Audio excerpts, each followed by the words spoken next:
Mba633 instructional video prepared by Professor Amit Tata, School of Management, George Mason University. This is our second segment on multiple linear regression following the introduction. So here we will actually run Excel and get the multiple regression output, and then look at the numbers that are generated and interpret them. Very well then, so we go to data analysis and then pick up regression, click OK. Let me clear out the cells that are here. Alright, so first input that I provide is where's the dependent variable, that's the Y. So that's our winning percentage. And then Excel wants to know where are your independent variables. So I will highlight all these 8 independent variables. And just to make I'll check. You notice I've checked off the box which says there are labels in the first row, and we'll set our confidence level at 99%. So why confidence level? You remember, similar to what we did for simple linear regression, the hyperplane that we are fitting is through sample data. We have data for one season for these football teams, and what we're really interested in is the relationship between winning percentage, the dependent variable, and these 8 independent variables. But we're interested in the relation for the population of all games played by all football teams. Since we don't have that information, whatever output we get from the regression will be sample output, and we'll have to make some kind of inference about what that tells us about the population parameters, the beta 0, beta 1, and so forth, that we had discussed in the introduction. Okay, very well then, we'll put our output to this multiple regression on a fresh page. So there's the output from the regression. So let's see what this is telling us. First of all, the values that you see in this column over here, these are the estimated coefficients. Alright, so 1.131 is B0, which is our point estimate of beta 0. 0.013624 is B1, which is our point estimate of beta 1. Go back to the two equations that we had mentioned in our introduction. The equation that I am really interested in estimating is this one, y equal to beta 0 plus beta 1 x1 all the way up to beta 8 x8. This is the linear relationship that we have hypothesized between the 8 independent variables and the dependent variable. And I cannot get the betas because I don't have population data. I only have data for these teams for one season. So whatever estimation I made about these slopes is the estimated coefficients represented by B0 through B8.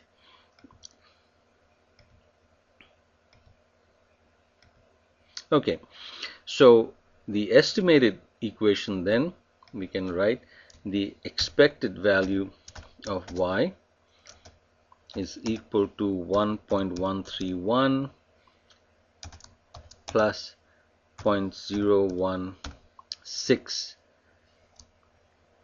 times x1, which is interceptions taken away here, plus minus 0.01255 star x2, which is fumbles taken away, and so forth all the way up to x8, which is minus 0.12345644. That's the coefficient B8, okay, times x8. So if somebody gave you the values for all 8 independent variables, you would plug them into this equation and say, I expect the winning percentage of the team to be so much, whatever the value comes out for y. Okay, so this is the estimated equation. Now each of these numbers, the 0.016 minus 0.01255 the B0s on the B1, the B0, B1, B2, B3, B4, B5, B6, B7, and B8. These are all estimates of the respective betas.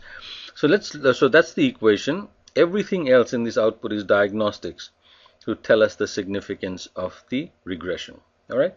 So let's take a look at some of these diagnostics one by one. You remember our good friend R squared. R squared was simply SSR divided by SST, meaning how much of the total variation in the dependent variable, this is the total variation in the dependent variable, SST 1.39, how much of that is explained by the fitted hyperplane, by the predicted values from the regression equation. All right, so you can do a quick check here. We do SSR divided by SST, and you can see that's exactly R squared. Now, I told you that I would leave our discussion of adjusted R squared till we get to multiple regression, and you can see it's less than R squared. Conceptually, adjusted R squared is simply the R squared value corrected or adjusted for the number of independent variables that you have. It can be shown mathematically that if you keep the number of observations the same and you keep increasing the number of independent variables that you have, then you can keep increasing the fit. You can keep increasing R squared. So this increasing high R squared might give you a false sense of a good equation that you got for regression. So you want to correct for the number of independent variables that you have. So what you can show is, as you keep adding independent variables, you can prove mathematically that R squared either will stay the same or go up. It will never go down. So if you keep adding independent variables, R squared can only go up. It cannot get worse. It may stay the same, but it will never get lower. If anything, it might get higher. So if you keep adding independent variables unnecessarily, or rather, I shouldn't say unnecessarily, if you keep adding independent variables that are not contributing a whole lot to explaining the dependent variable, then your R squared might keep increasing slowly, and you might get this false sense that you're doing better. So what can happen once you adjust your R squared is that you add a new independent variable, your R squared goes up, but your adjusted R squared goes down. Okay, so typically when you're doing multiple regression, you want to keep your eye on adjusted R squared, and we will see later in a subsequent video clip how adjusted R squared can help guide you towards a parsimonious model. Okay, now the formula for adjusted R squared I'm showing you here, you can see it in your textbook too. Adjusted R squared is equal to 1 minus R squared times this particular expression over here, where n is the number of observations and p is the number of independent variables. Okay, and you can prove that adjusted R squared will be less than or equal to R squared. Okay, so never mind the formula, the Excel does that calculation for you. Just remember conceptually, adjusted R squared is simply R squared compensated for by the number of independent variables you have. It helps restrain one's enthusiasm to add too many independent variables and get a false sense of good fit. And you remember standard error, this was simply the square root of the mean square error. You can see the mean square error here is 0.0146. The mean square MSE, the residual is the error. So MSE is simply the variance of the error term. You recall that in both multiple linear regression and simple linear regression, the error term for the population equation, the error term epsilon, is assumed to be normally distributed with a mean of 0 and a variance of sigma squared. This is our estimate of sigma squared, this 0.0146 MSE. And the standard error is nothing but the square root of MSE. You remember from simple linear regression. So we can verify that, square root of MSE, and that's exactly your standard error, and there are 32 observations. All right, very well, then we've seen what the fitted equation looks like. And the interpretation of each of these coefficients is 0.016. What does 0.016 mean?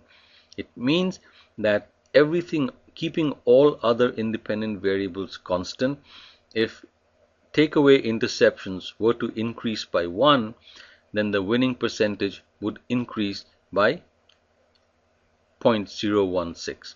So this is the slope of the interceptions taken away variable, and it tells you the increase in the dependent variable if this particular independent variable, interceptions taken away, increases by 1, provided, and this is a very important condition, provided all the others are kept constant, all the other independent variables are kept constant. So in mathematical terms, these coefficients that you see are sort of the partial slopes, meaning if you take another one, let's say rushing yards per game, you can see that the coefficient is 0.002. It means that if rushing yards per game were to increase by 1, then the winning percentage would increase. Since the coefficient is positive, the winning percentage would increase by 0.002, provided all the other independent variables are kept constant. Similarly, if you were to take this particular independent variables, fumbles given away, you can see that the coefficient is negative, is minus 0.005. It means that if fumbles given away were to increase by 1, then the winning percentage would decrease by 0.005, all the other independent variables kept constant. So we've seen what the fitted regression equation looks like. In the next video clip, we'll look at the same regression output and have a further discussion of the diagnostics over here.